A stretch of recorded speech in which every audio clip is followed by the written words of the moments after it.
ओम शांति। 22/8/22 की वाणी है। मीठे बच्चे, तुम उठते बैठते सब कुछ करते चुप रहो।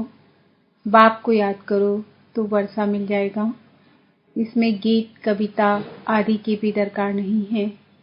प्रश्न: बाप को लिबरेटर कहने से कौन सी एक बात सिद्ध हो जाती है?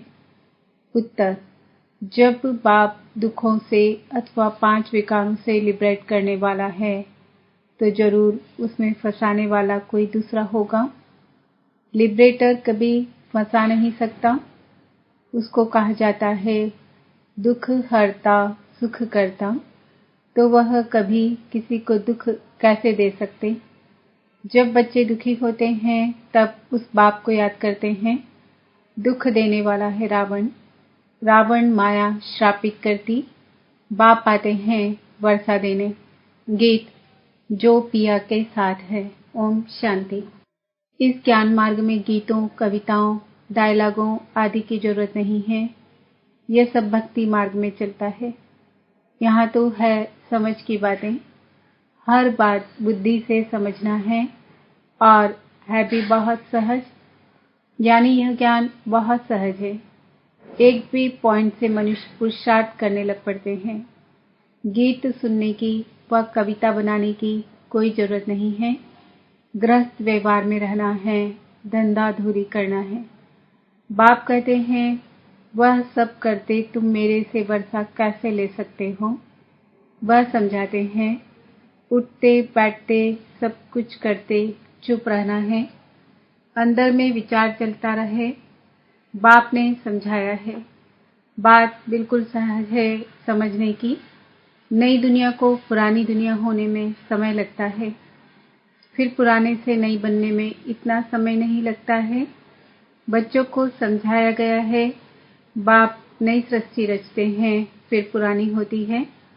सुख और दुख की दुनिया बनी हुई जरूर है, परंतु सुख कौन देते हैं दुख कौन देते हैं यह किसको पता नहीं है। बनी बनाई भी जरूर है। इस चक्र से हम निकल नहीं सकते। उसको कहा जाता है ड्रामा। नाटक के बदले ड्रामा कहना अच्छा लगता है। नाटक जो होता है उसमें बदल सदल हो सकती है। कोई को निकाल सकते हैं, कोई को ऐड कर सकते हैं। आगे नाटक थे, बाइस्कोप तो अब निकले हैं। बाइस्कोप में जो फिल्म शूट हुई वही रिपीट होगी। यह बाइस्कोप निकाला है। इस ज्ञान को भी इस द्वारा पूरा समझने के लिए नाटक में फर्क हो जाता है। बाइस्कोप में फर्क नहीं हो सकता। यह एक स्टोरी है नई पावन दुनिया और पुरानी पतित दुनिया की। सिर्फ मनुष्यों को यह पता नहीं है कि ड्रामा की आयु कितनी है। बहुत लंबी चौड़ी आयु दे दी है। मनुष्य तो कुछ भी समझ नहीं सकते। नई दुनिया में कितने समझदार धनवान पवित्र थे, सर्वगुण संपन्न थे। बाबा आज ऐसे क्यों समझा रहे हैं कि बच्चे भी जाकर ऐसे भाषण करें? भारत की पहले पहले महिमा करनी चाहिए। भारत को ऐसा किसने बनाया? वह भी महिमा निकलेगी परमपिता परमात्मा की, जिसको सब याद करते हैं। याद क्यों करते हैं? क्योंकि पुरानी दुनिया में दुख बहुत है। दुख देने वाले 5 विकार ही हैं। सत्युग त्रेता को सुखधाम कहा जाता है। वह है ही ईश्वरीय स्थापना या फिर है आसुरी स्थापना, जिसमें मनुष्य 5 विकारों में फंस पड़ते हैं। समझते भी हैं बाप ही लिबरेट करते हैं। जो लिबरेटर है वह फंसाने वाला थोड़े ही होगा। उनका नाम ही है दुख हरता सुख करता। उनके लिए हम दुख करता कह नहीं सकते। यह किसको पता नहीं है कि ये दुख देने वाले 5 विकार ही हैं, जिससे ही बाप आकर छुड़ाते हैं। बड़ी समझ की बात है। सारी दुनिया में इस समय रावण राज्य है। सिर्फ लंका की बात नहीं है। मनुष्यों को अपने अपने विचार है। जिसको बुद्धि में जो आया वह लिख देंगे। वैसे ही यह शास्त्र है। अपना अपना शास्त्र बना देते हैं।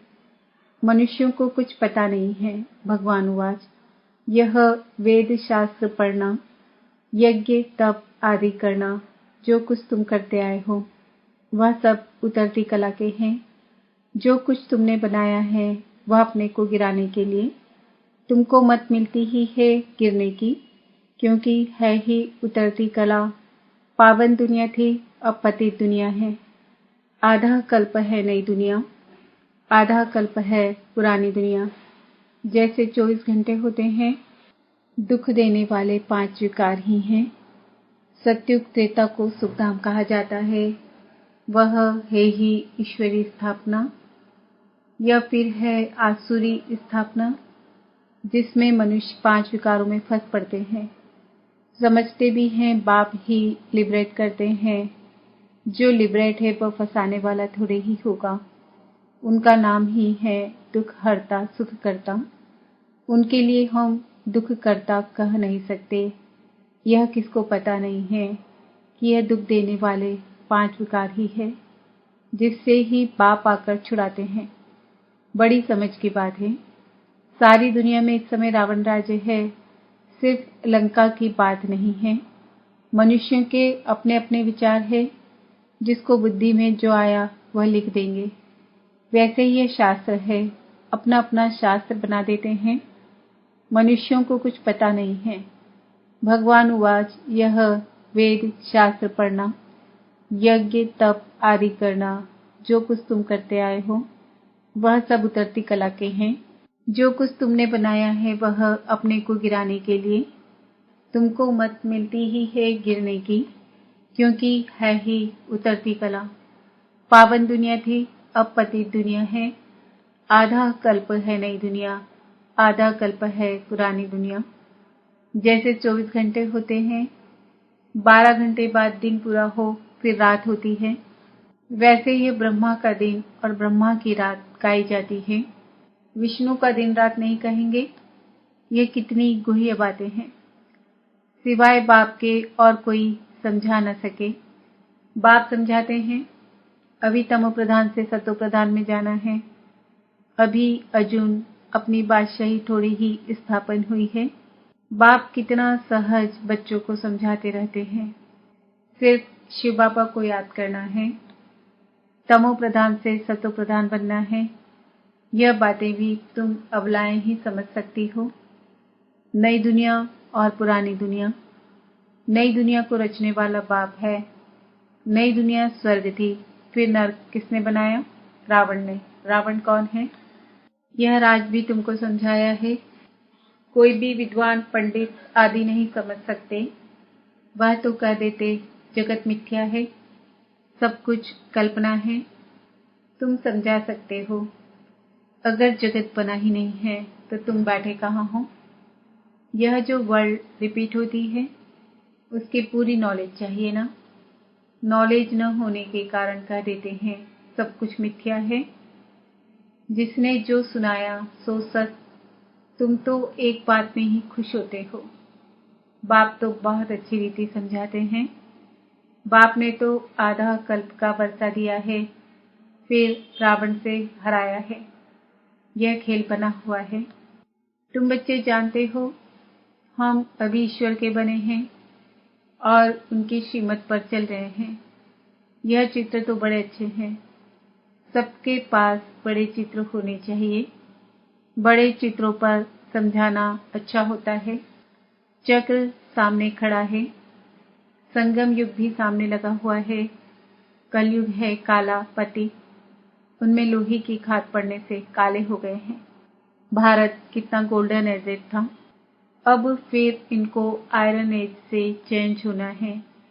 उनकी स्थापना, इनका विनाश होना चाहिए। गाया भी जाता है, परमपिता परमात्मा त्रिमूर्ति है। त्रिमूर्ति का अर्थ भी कोई समझते नहीं है। रोड पर भी त्रिमूर्ति नाम रखे हुए हैं। वास्तव में त्रिमूर्ति है ब्रह्मा, विष्णु, शंकर। यह तीनों देवताएं हैं अलग अलग। इन सबसे ऊंचते ऊंच है परमपिता परमात्मा शिव। करण करावनहार, उनको गुम कर दिया है। देवताओं से भी ऊपर तो वह निराकार भगवान ही हैं। जैसे बाप निराकार है, वैसे हम आत्माएं भी निराकार हैं। हम यहाँ आए हैं पाठ बजाने। लक्ष्मी नारायण की डिनास्टी थी। एक दो के पिछाड़ी राज्य करते आते हैं तो स्वर्ग की महिमा सुनानी पड़े।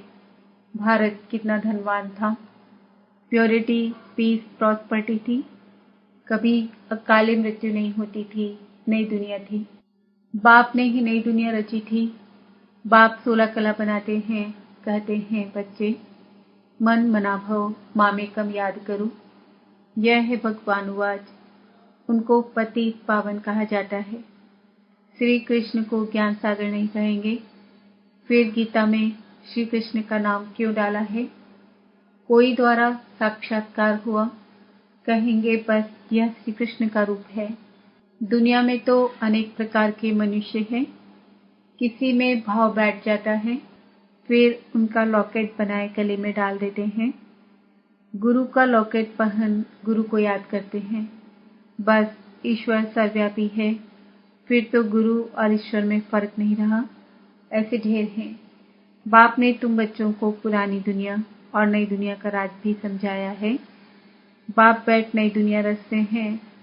अभी सब बाप को बुलाते रहते हैं, आकर पावन दुनिया स्थापन करो या हमको पावन बनाए ले चलो। धाम है दो, निर्वाण धाम और सुख धाम। सन्यासी तो मुक्ति के लिए नॉलेज देते हैं, जीवन मुक्ति के लिए दे नहीं सकते। तुम देवी देवता धन वाले हो, जो पुजारी बने हो, फिर पूज्य बनना है। श्री कृष्ण सतयुग का प्रिंस है, उनकी महिमा होती है। कुमार कुमारी की ही महिमा होती है, क्योंकि पवित्र है ना। नहीं तो श्री कृष्ण से राधे की महिमा ज्यादा होनी चाहिए, परंतु ये किसको मालूम नहीं। पहले राधे फिर कृष्ण क्यों? कहते हैं राधे कृष्ण, कृष्ण राधे मुश्किल कोई कहेंगे। समझते हैं बच्चा वर्षे का हकदार बनते हैं, इसलिए श्री कृष्ण की महिमा जाती है। बाप कहते हैं जितना पुरुषार्थ करेंगे उतना अपने लिए ही ऊंच पद पाएंगे। कल्प कल्पांतर के लिए बाप आत्माओं से बात कर रहे हैं।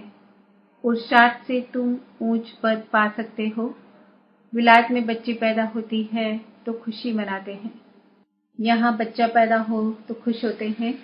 हर एक की रस्म अपनी अपनी है।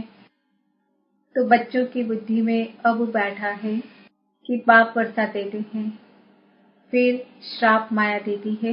वह गॉडफादर स्वर्ग का रचयिता है। यहाँ बच्चा पैदा हो तो खुश होते हैं। हर एक की रस्म अपनी अपनी है। तो बच्चों की बुद्धि में अब बैठा है कि बाप वर्षा देते हैं, फिर श्राप माया देती है। वह गॉडफादर स्वर्ग का रचयिता है। श्री कृष्ण के लिए कभी कह न सके। परमात्मा ही नर्क को स्वर्ग बनाते हैं।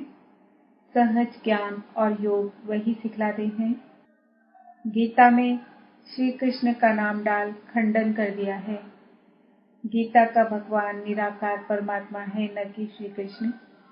श्री कृष्ण तो रचना है, उनको भी वर्षा बाप से मिला। अभी अनेक धर्म हैं, उनके बीच आदि सनातन देवी देवता धर्म की स्थापना हो रही है। कितना समझाया जाता है, इन 5 विकारों को छोड़ो, घर में भी किस पर क्रोध नहीं करो। ख्यालात आने चाहिए कि जैसा कर्म हम करेंगे हमको देख फिर और करेंगे। मैं विकारी बनूंगा तो मुझे देख और भी विकारी बनेंगे। बाप फरमान करते हैं अब पवित्र बनो, स्त्री को भी पवित्र बनाओ। कोई पर क्रोध मत करो, तुमको देख वह भी करने लग पड़ेंगे। मेल तो रचयिता है, तो स्त्री को भी समझाना चाहिए। फिर अगर तकदीर में ही नहीं होगा तो क्या कर सकेंगे। समझाना है कि पवित्र बनो तो पवित्र दुनिया के मालिक बनेंगे। बाप समझाते हैं तुमने 84 जन्म कैसे लिए हैं। पहले तुम सतो प्रधान पावन थे, फिर रजो तमो बने हो। अब फिर तुम मुझे याद करो तो पावन बनेंगे। गीता के वर्षन से ही भगवान कह रहे हैं। गीता में श्री कृष्ण का नाम डालने से उनकी सारी जीवन कहानी खत्म हो जाती है। समझाने की भी हिम्मत चाहिए। बाबा समझाते रहते हैं, बहुत बच्चे समझते हैं, हम तो शिव बाबा को ही मानते हैं, उनसे ही कल्याण होना है। भूल करते हैं तो बाबा इशारा देते हैं, परंतु कई बच्चे लून पानी हो जाते हैं। लून पानी थोड़ी ही बनना है। समझाया जाता है कि ऐसे नहीं करो। कोई तो ऐसे हैं जो एक दूसरे का रिगार्ड भी नहीं रखते, अपने से बड़ों को भी तुम करके बात करते हैं। सेंसिबल बच्चों को सर्विस का बहुत शौक होना चाहिए। फलाना सेंटर खुला है, हम उन पर जाकर सर्विस करें। बिगर कहे जो करे सो देवता, कहने से करे वह मनुष्य, कहने से भी न करे तो अच्छा। मीठे मीठे सिकिलते बच्चों प्रति माता पिता बाप दादा का याद प्यार और गुड मॉर्निंग। रूहानी बाप की रूहानी बच्चों को नमस्ते। हम रूहानी बच्चों की रूहानी बाप दादा को याद प्यार गुड मॉर्निंग नमस्ते। ओम शांति। धारणा के लिए मुख्य सार। सदा यह बात याद रखना है कि जो कर्म हम करेंगे हमें देख और भी करने लग पड़ेंगे। इसलिए कभी भी श्रीमत के विपरीत विकारों के वश हो कोई भी कर्म नहीं करना है। सर्विस का शौक रखना है, बिगर कहे सेवा में लग जाना है।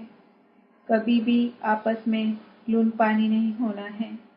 वरदान एवर रेडी बन, हर परीक्षा में रूहानी मौज का अनुभव करने वाली विशेष आत्मा भव।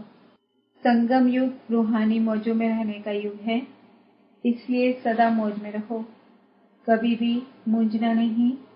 कोई भी परिस्थिति या परीक्षा में थोड़े समय के लिए भी मूंझ हुई और उसी घड़ी अंतिम घड़ी आ जाए तो अंतमति सुगति क्या होगी।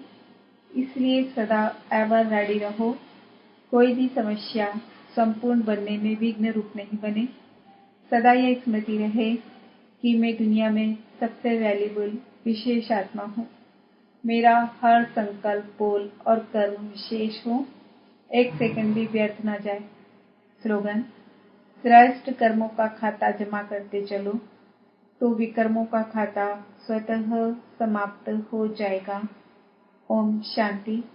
आज का समान है मैं विशेष आत्मा हूँ।